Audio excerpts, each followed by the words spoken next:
ശിശു മരണനിരക്ക് അഥവാ ഇൻഫൻറ്റ് മോർട്ടാലിറ്റി റേറ്റ് ജനിക്കുന്ന 1000 ശിശുക്കളിൽ ഒരു വർഷത്തിനകം അല്ലെങ്കിൽ ഒരു വയസ്സ് തികയുന്നതിന് മുമ്പ് എത്ര ശിശുക്കൾ മരണപ്പെടുന്നു എന്നുള്ള കണക്ക് അല്ലെങ്കിൽ അതിൻ്റെ തോത് വളരെ പ്രധാനപ്പെട്ട ഒരു ആരോഗ്യ സൂചികയാണ്. ഒരു ജനതയുടെ ആരോഗ്യം കണക്കാക്കുന്നതിൽ വളരെ വലിയ ഒരു പങ്കാണത് വഹിക്കുന്നത്.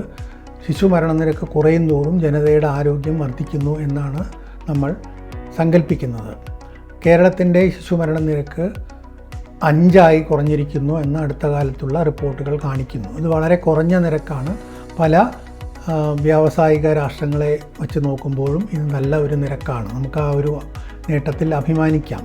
അമേരിക്ക പോലുള്ള രാജ്യത്ത് പോലും ഇത് 5.6 ആണ് എന്ന് പറയുമ്പോൾ നമുക്ക് താരതമ്യപ്പെടുത്തി നമുക്ക് നമ്മുടെ മെച്ചപ്പെട്ട ആരോഗ്യത്തിനെക്കുറിച്ച് മനസ്സിലാക്കാൻ കഴിയും. പക്ഷേ അതിലൊരു കാര്യമുണ്ട്. നമ്മുടെ ശിശുമരണ നിരക്ക് ഒരു മതിപ്പാണ്. അതായത് സർവേയിൽ നിന്ന് സാമ്പിൾ രജിസ്ട്രേഷൻ സിസ്റ്റത്തിൽ നിന്ന് കണക്കാക്കിയെടുക്കുന്ന ഒരു മതിപ്പാണ്. അത് 2 മുതൽ 8 വരെ ആകാം. 5 ആണ് എന്ന് പറയുമെങ്കിലും അതിൻ്റെ ഒരു റേഞ്ചുണ്ട്, എറർ റേഞ്ച് എന്ന് പറയും.